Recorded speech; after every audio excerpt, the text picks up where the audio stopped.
게임 회사가 우크라이나에 픽업 트럭을 팔고 있습니다. 유상증자 52건, 불성실 공시 2번, 벌점 합산 13점, 자본 잠식률 80%. 거래정지 상태에서도 제3자 배정 유상증자는 멈추지 않았습니다. 오늘 공시 탐정이 역추적한 공시 시그널은 5개입니다. 이 중 하나라도 봤다면 이 주식에 손을 대지 않았을 겁니다. 1,000만 원을 넣었다면 지금 팔 수조차 없습니다.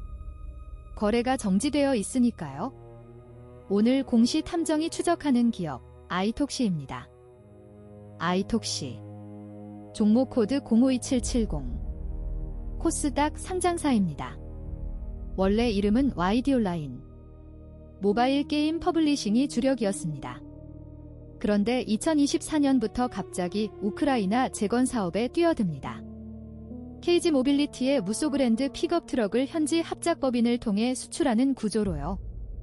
게임 매출 비중이 94%에서 39%로 줄고 우크라이나 유통이 0에서 53%까지 치솟았습니다. 왜 게임 회사가 갑자기 트럭을 팔기 시작한 걸까요? 그 답은 공시에 있습니다. 오늘 역추적할 공시 시그널은 5개입니다. 첫째, 2024년 7월 필리핀 공급 계약 해지. 매출의 11%가 하루 만에 사라졌습니다. 둘째, 2025년 3월 관리 종목 지정과 동시에 형식적 상장 폐지 사유 발생. 매출이 전년 대비 18% 감소했고 영업 손실이 3배 넘게 불어났습니다. 셋째, 2025년 8월 반기 감사 의견 부적정. 자본 잠식률 80%를 넘겼습니다. 넷째, 유상증자 52건 제3자 배정 대상자가 수시로 바뀌고 납입일이 반복 연기됩니다. 다섯째, 불성실 공시법인 2번 지정. 누적 벌점 13점, 상장 적격성 실질 심사 기준인 15점의 코앞입니다. 지금부터 이 시그널들이 왜 나왔는지 시간을 되돌려 추적합니다. 아이톡시의 위기는 어제 오늘 일이 아닙니다. 2019년 전 경영진의 횡령과 배임이 드러나면서 상장 적격성 실질 심사 대상에 올랐습니다. 주식 거래는 정지됐고 2년 반이 넘도록 풀리지 않았죠. 소액주주들은 주식을 팔 수도 정보를 얻을 수도 없었습니다. 2021년 플러그박스라는 회사가 제3자 배정 유상증자로 지분 36%를 확보하며 최대 주주가 됩니다. 약 20억 원 규모였죠. 새 주인이 들어오면 회사가 정상화될까요? 소액주주들은 그렇게 기대했을 겁니다. 그런데 이 시점에서 공시를 봤다면 한 가지를 알 수 있었습니다. 전 경영진의 횡령 이후 자본 잠식이 이미 시작되고 있었다는 것. 새 대주주가 들어와도 구조적 문제는 바뀌지 않았습니다. 2024년 6월 아이톡시는 유상증자를 결정합니다. 제3자 배정 대상자는 한국인증서비스, 성백구, 윤정윤, 추동욱, 황지영. 회사와 특수관계가 없는 외부인들이었죠. 한 달 뒤인 7월 필리핀 의료기관과의 공급 계약이 해지됩니다. 매출 대비 11.8%. 이 계약은 2023년 7월에 체결된 것으로 불과 1년 만에 상대방의 내부 사정으로 무산됐습니다. 왜 하필 유상증자 결정 직후에 계약이 해지된 걸까요? 더 큰 문제는 뒤따라옵니다. 이 계약 해지가 공시 변경에 해당한다며 코스닥 시장본부가 불성실 공시법인으로 지정합니다. 벌점 5.5, 원래 공시한 계약 금액의 50% 이상이 변경된 건데 제때 정정하지 않았다는 거죠. 이 시점에 공시가 말해주는 건 이 회사의 공시 관리 체계 자체에 문제가 있다는 것이었습니다. 2025년 게임 퍼블리싱 매출이 무너집니다. 상반기 기준으로 게임 매출이 76억 원에서 35억 원으로 53%가 증발했고 코로나 이후 방역물품 매출까지 사라지면서 수익 기반이 동시에 무너졌습니다. 3월 14일 관리 종목 지정 사유와 형식적 상장 폐지 사유가 동시에 터집니다. 연간 매출 177억 원으로 전기 대비 18% 감소. 영업 손실은 마이너스 141억 원, 이 전기 대비 3배가 넘죠. 순손실은 마이너스 166원에 달했습니다. 열하루 뒤 매매 거래가 정지됩니다. 이 주식을 들고 있던 주주들에게 출구는 다시 막혀버린 겁니다. 납득이 안 되는 건 이겁니다. 매출이 이렇게 급감하는 와중에도 유상증자 공시는 계속 나오고 있었습니다. 누구를 위한 자금 조달이었을까요? 2025년 8월 14일 반기 감사 의견 부적정 확인과 함께 자본 잠식률이 공식적으로 50%를 넘었다는 공시가 나옵니다. 실제로는 80%를 넘어서고 있었죠.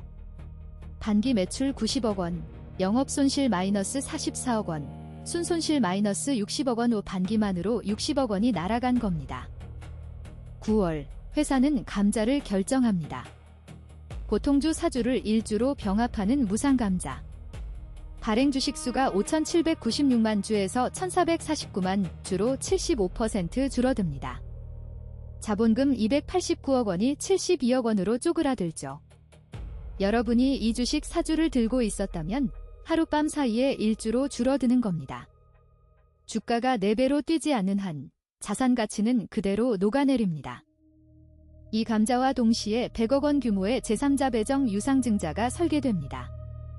감자로 결손금을 지우고 유상증자로 현금을 넣어 자본 잠식률을 10% 미만으로 끌어내리겠다는 구조. 계산상으로는 맞습니다. 그런데 문제는 그 돈이 실제로 들어오느냐는 것이었죠. 2025년 10월부터 2026년 2월까지 유상증자 기재정정 공시가 쏟아집니다. 제3자 배정 대상자가 수시로 바뀝니다. 지니글로벌, 라온투자이로 조합, 앱타에너지, 셀러브, 오메르에쿼티 투자조합, 태원이로 투자조합, 그리고 개인 이름들 서동혁, 최미란, 권혜옥, 홍서연, 김승식. 발행가액도 흔들립니다. 500원, 720원, 1168원, 786원, 1030원. 납입일은 왜 이렇게 반복적으로 미뤄지는 걸까요? 이게 정상적인 자금 조달입니까? 구조를 뜯어보면 폭탄 돌리기에 가깝습니다. A가 돈을 안 내니까 B로 바꾸고 B도 납입하지 않으니 다시 C로 교체하는 식이죠. 공시에는 대상자 변경지라고만 적힐 뿐 왜 빠졌는지는 나오지 않습니다. 그렇다면 의문이 생깁니다. 정말 돈이 들어오는 게 목적이었을까요? 아니면 돈이 들어올 예정이다라는 공시 자체를 유지하는 것이 목적 아니었을까요? 자금 조달 계획이 있다는 외관만 갖추면 상장 적격성 심사에서 자구 노력으로 인정받을 수 있으니까요. 2026년 1월 7일 불성실 공시법인 지정이 다시 예고됩니다. 이번에는 두 가지 사유죠. 첫째, 공시 불이행. 전환사채 제18회차 발행 결정을 철회했는데 제때 공시하지 않았습니다. 사유 발생일이 2025년 12월 30일이고 공시일도 같은 날 하루 만에 급하게 처리한 겁니다. 둘째, 공시 번복. 2025년 11월 20일에 전환사채 발행을 결정해놓고 한 달 만에 철회했습니다. 왜 발행을 결정한 지 한 달 만에 뒤집었는지 공시에는 구체적인 설명이 없습니다.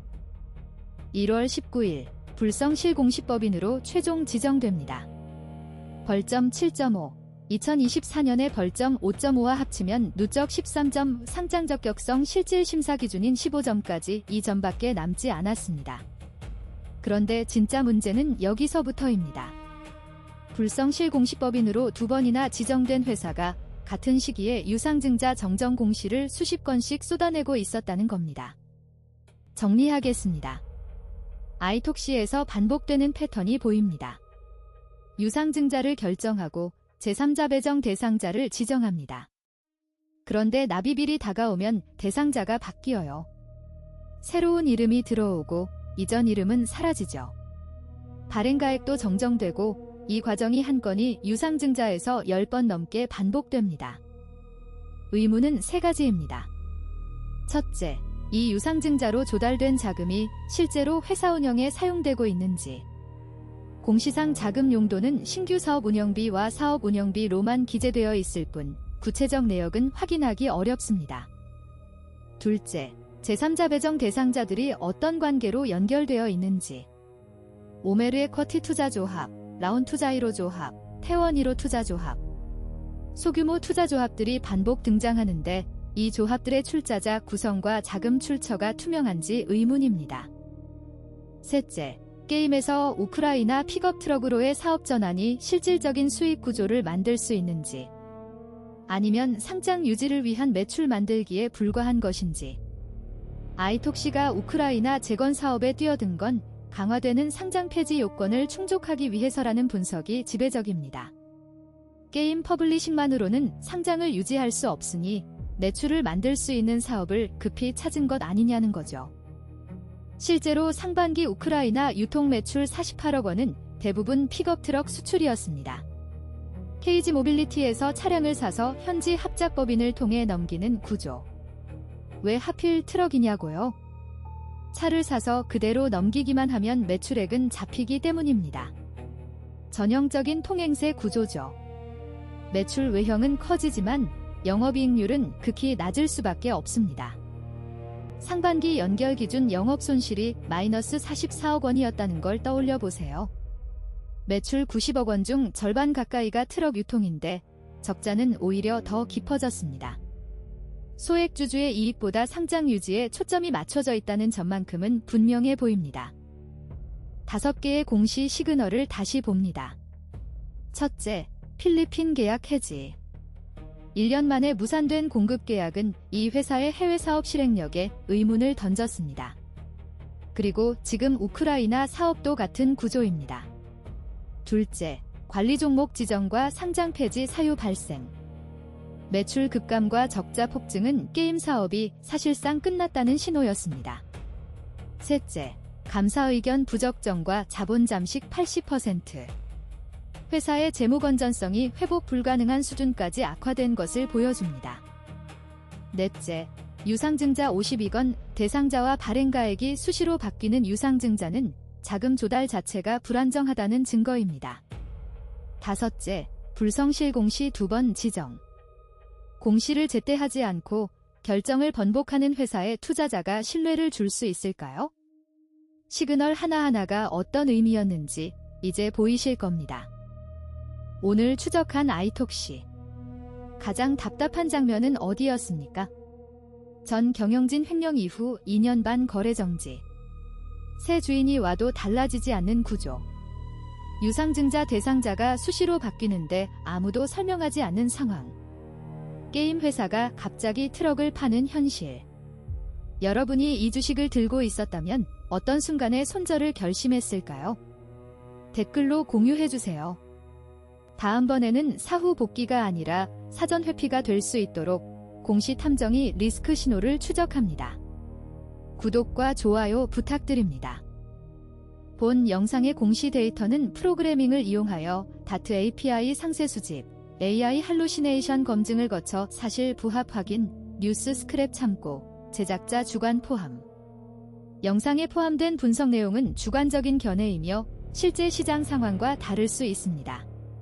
투자 판단과 책임은 시청자 본인에게 있습니다.